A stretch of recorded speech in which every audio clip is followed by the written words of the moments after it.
Hello neighbor, this is Curt with Etrailer. Today we're going to be taking a look at the Benton LittleShift Bike Rack and see how it interacts on our 2022 Ford Edge.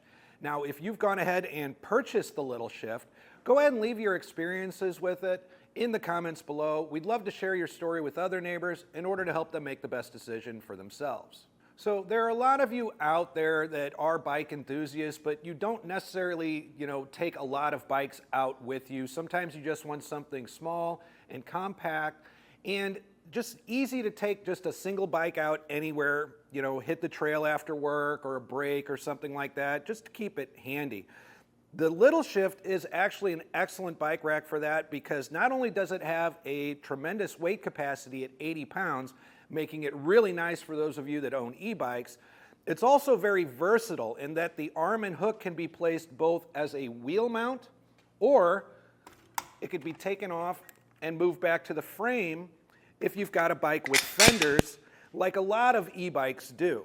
So having that kind of versatility for different styles of bike, maybe you have a few different types of bikes that you like to take out every once in a while. This is going to be something that allows you to really carry almost any bike you want. It's a pretty simple design, and actually it interacts really, really well with our Ford Edge. So we actually have one of the largest frames available for a bike that we could put on here. It's got 15.5-inch handlebars. And just to kind of show how it's going to interact with the Edge, we're really in no danger, even down here by the pedal, of it contacting the vehicle. We definitely have plenty of room up here at the rear windshield. And you don't have to worry about pedal placement either. Normally sometimes you want this pedal up here in the cavity where the license plate goes, but this actually gives us plenty of room.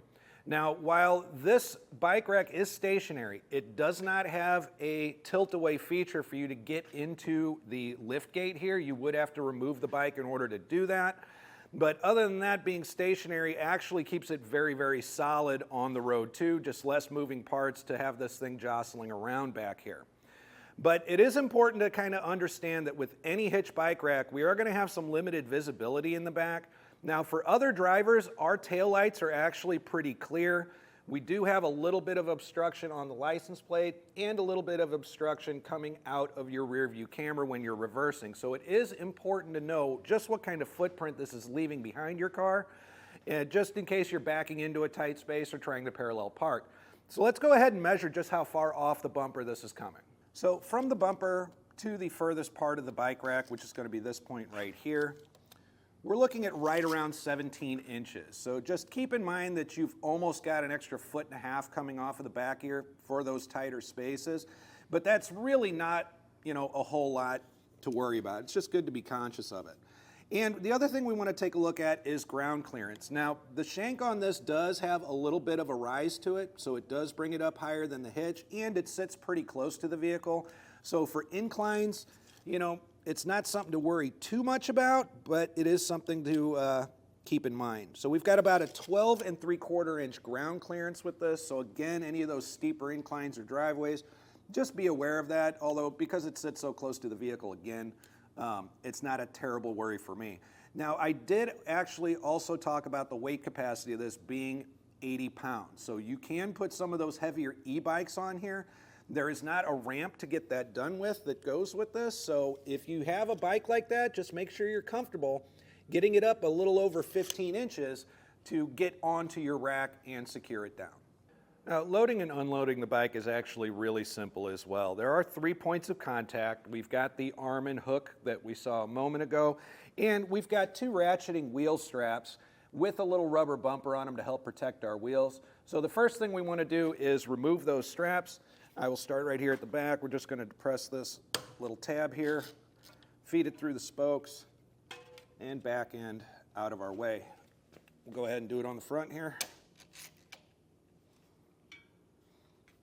Down and out the way for the most part. And lastly, we're going to release our arm and hook. We're going to depress this tab right here, lift the hook up out of the way, clear the wheel, and now we can bring our bike down and, hit the trail, or if we're storing it, go ahead and put it away. Now, there is an additional feature to this bike rack that I really like.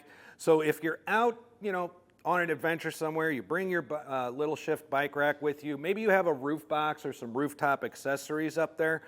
This actually acts as a really nice step up here so that you can access some of that cargo up at the top a lot more easily.